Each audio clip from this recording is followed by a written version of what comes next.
I would also like you to reflect on industry's paradox in supporting agriculture while developing seeds thousands of miles away from feeding the starving people in Africa, which again makes people dependent on imports. That was your 3 minutes.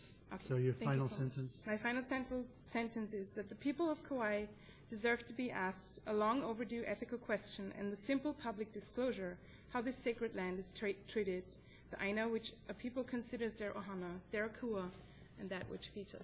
Thank you. Thank you very much. There's always seems to be long sentences at the end.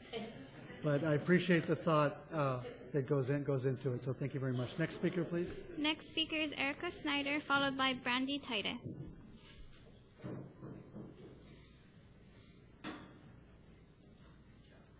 Aloha. Aloha. I've prepared some packets of information for all of you guys. Give it to you. I'm here in support of Bill 2491, and I would like to discuss the moratorium on open field GMO testing and give you guys some precedent and a little bit of information about Kauai's west side and northwest side, 26,000 acres of designated and new proposed critical habitat under the Endangered Species Act. On April 29, 2013, the U.S. Fish and Wildlife Division announced it was placing a moratorium on all GMO crops on wildlife refuge lands in 10 states, the entire southeast region of the United States. The same moratorium was already in place in 12 northeast states, and U.S. Fish and Wildlife is currently in litigation to ban GMO crops on Midwestern lands as well.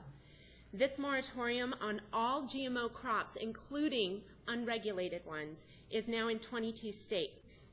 It's in effect until environmental assessments can be completed on the potential harm GMO crops pose to sensitive ecological environments and both human and wild habitats.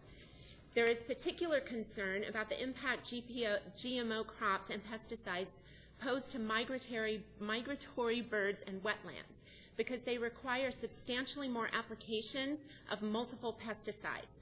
One of the primary issues with GMO crops in critical habitat is the heavy uses of glyphosate degrading the soil ecosystem and polluting the wetlands. The National Environmental Protection Agency's impact assessment analysis will focus on BT corn and BT soybean varieties. Once those are completed, those will be the only 2 GMO crops that will be allowed on these federal lands. Because the PEA will analyze several types and varieties of GMOs, the document will be a programmatic environmental assessment. Once they complete that, then they will decide whether they're going to move on to more detailed and specific environmental impact studies. Detailed information about this process of doing the environmental impact studies can be found at the CEQ website.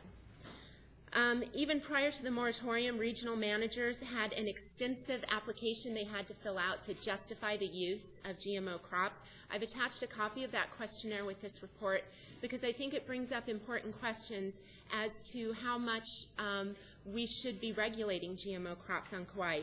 For instance, we have 48 protected species under the Environmental Protection Act, and new lands that are designated critical habitat along the coast of Waimea all the way up to Polihale are going to place GMO fields directly adjacent to critical habitat for these endangered species.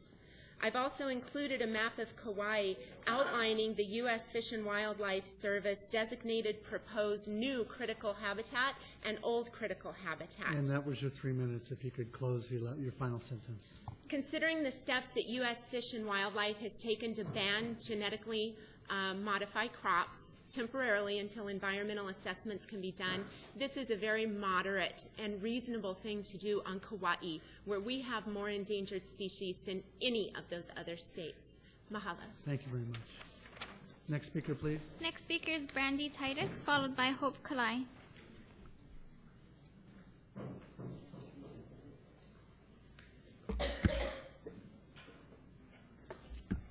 Aloha. Aloha. My name is Brandy Titus. I work in commercial agriculture. I'm the nursery manager at Kalpea Farm in Kilauea. We farm organically, but I'm not here to defend or promote organic farming. I'm here to discuss the issue of genetically modified pollen being tested in the open air on this island. At the hearing last Wednesday, I had a conversation with a gentleman who said he worked for Pioneer.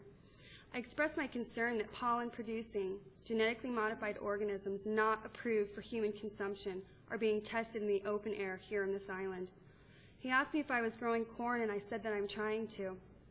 He told me that corn pollen only travels 400 feet. I felt that was a very convenient number considering the 500-foot buffer zone this bill is asking for, so I decided to do a little research. From the Department of Agronomy website at Purdue University, I found that they recommend a 660-foot buffer zone around the edges of non-GMO cornfield to prevent cross-pollinating with genetically modified corn. So is it 400 feet or 660 feet? On the same website, from the Department of Agronomy at Purdue University, I found the following description of corn pollen. The yellow or white dust-like pollen that falls from a tassel represents millions of individual, nearly microscopic, spherical yellowish, or whitish translucent pollen grains. Estimates of the total number of pollen grains produced per tassel range from 2 to 25 million. Each pollen grain contains the male genetic material necessary for fertilizing the ovary of one potential kernel. The outer membrane of a pollen grain is very thin. Once dispersed into the atmosphere, pollen grains can remain viable for only a few minutes before they desiccate. Yet, with only a 15-mile-per-hour wind, pollen grains can travel as far as half a mile within those couple of minutes. So is it 400 feet? Is it 660 feet? Half a mile? A mile?